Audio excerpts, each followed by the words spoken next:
Sir, exit polls के आंकड़े आ चुके हैं। एक बार फिर से बताया जा रहा है कि एनडीए गठबंधन आगे है, पीएम मोदी तीसरी बार प्रधानमंत्री बनेंगे। इसको आप किस तरीके से देखते हैं? देखिए, हम लोग ने सदैव कहा था कि प्रधानमंत्री जी का जो एक विराट, कुशल और एक राष्ट्र को एक विकसित राष्ट्र के रूप में परिवर्तित करने का एक संकल्प है, और जो 10 साल का भारतीय जनता पार्टी की सरकार और एनडीए गठबंधन की कीर्तिमान स्थापित हुई है।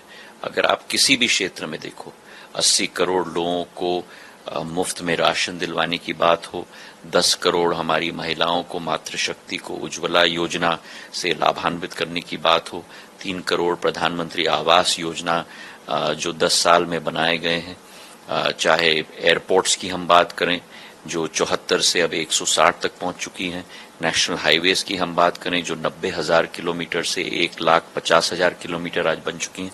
तो भारत एक ऐसे प्रगति के श्रृंखला में आज जुड़ चुका है जहां विश्व के किसी देश में यह तेज रफ्तार देखने को नहीं मिला है, और ये इसलिए ही संभव हो पाया है क्योंकि प्रधानमंत्री जी का एक दृढ़ इच्छा शक्ति और उनका संकल्प रहा है, और उस संकल्प के आधार पर एक एक देश का व्यक्ति प्रभावित हुआ है, चाहे 370 हटाने का मुद्दा हो, चाहे राम मंदिर बनाने का मुद्दा हो। और सदैव हमारा यही एक विश्वास था कि अभूतपूर्व आशीर्वाद जनता का प्रधानमंत्री जी के नेतृत्व में भारतीय जनता पार्टी को और एनडीए के गठबंधन को मिलेगा।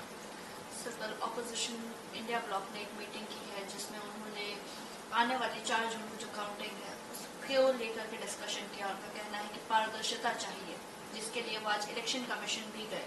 तो इस पूरे सिनेरियो को, क्योंकि उनका मानना है कि एक पारदर्शिता नहीं है अभी जो सिनेरियो चल रहा है। देखिए, चट भी मेरी और पट भी मेरी कभी चलती नहीं है जिंदगी में। जब प्रदेश के चुनाव वे जीतते हैं, चाहे वो हिमाचल हुआ हो, कर्नाटक हुआ हो, तेलंगाना हुआ हो, तब पूर्ण पारदर्शिता है। और जब दिख रहा है कि आप हार के कतार में खड़े हो, तो आप एग्जिट पोल्स का बहिष्कार करोगे, आप राम मंदिर में अपनी उपस्थिति से बहिष्कार करोगे, आप चुनाव आयोग के पास अपनी गुहार लगाओगे। और प्रजातंत्र के वातावरण में हम लोग जी रहे हैं, उनको पूर्ण स्वतंत्रता है ये गुहार लगाने के लिए, और मेरी शुभकामनाएं उनके गुहार के लिए। पर जनता ने अपना आशीर्वाद और अपना बटन दबा दिया है, और उसमें कोई परिवर्तन ये अपनी गुहार से नहीं ला पाएंगे। राहुल गांधी जी का कहना है, पहले कांग्रेस ने बाइकआउट करने के लिए कहा कि वो बहिष्कार करेंगे एग्जिट पोल्स का। अब आज उन्होंने कहा है ये मोदी मीडिया का पोल है और बेसिकली फैंटेसी पोल्स बता दिया। तो फिर आप इसको किस तरीके से देखिए, जिस गठबंधन, चाहे I.N.D.I.A गठबंधन हम कहें, या मैं तो कहूंगा कि ठगबंधन है, क्योंकि ना इनका कोई देश के विकास के लिए कोई मकसद है, ना इनकी विचारधारा है, ना इनका एक सोच ये है, ना इनका कोई संकल्प है। हाँ, इनका स्वार्थ जरूर है। और ऐसा एक जब गठबंधन हो और वो सभी प्रजातांत्रिक स्तंभों पर प्रश्न चिन्ह लगाए, संसद पे प्रश्न चिन्ह लगाए, वो सर्वोच्च न्यायालय पर प्रश्न चिन्ह लगाए, चुनाव आयोग पर प्रश्न चिन्ह लगाए।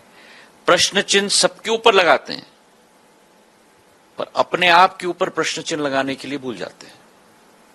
और जनता ने सबसे बड़ा प्रश्न चिन्ह उन पर लगवाया है।